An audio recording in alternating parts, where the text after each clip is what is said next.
விலைவாசி உயர்வை எடுத்து கூறும் வகையில் கோவையில் அதிமுக சட்டமன்ற உறுப்பினர் KR ஜெயராம் மளிகைப் பொருட்களுடன் தெருமுனை பிரச்சாரத்தில் ஈடுபட்டார்.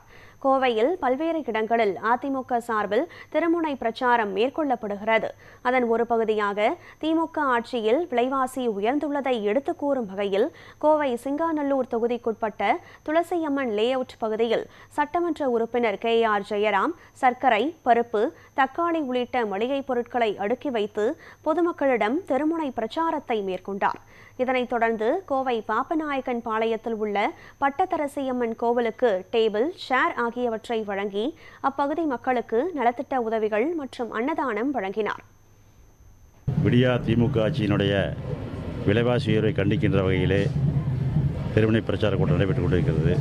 அதிலே இன்றைக்கு குறிப்பாக சர்க்கரை விலை, எண்ணெய் விலை, துவரம்பருப்பு விலை, பாசிப்பருப்பு விலை, அரிசி விலை, மிளகாய் விலை உள்ளிட்ட டேபிளில் இருக்கக்கூடிய 2021 என்ன விலை இருந்துச்சு, இன்றைக்கி எவ்வளவு விலை உயர்வு அதிகமானது என்பதை நாட்டு மக்கள் புரிந்து கொள்ள வேண்டும்.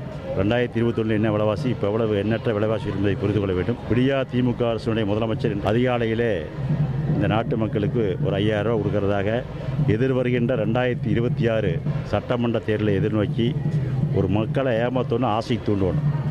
அதுதான் திமுகவோட நடைமுறை வழக்கம். பிப்ரவரி, மார்ச், ஏப்ரல் 3 மாதங்களுக்கு 3000 ரூபாயுமே, கோடைக்கால சிறப்பு நிதி 2000 கொடுத்துருக்காங்க. வரவேற்க வேண்டிய விஷயம்.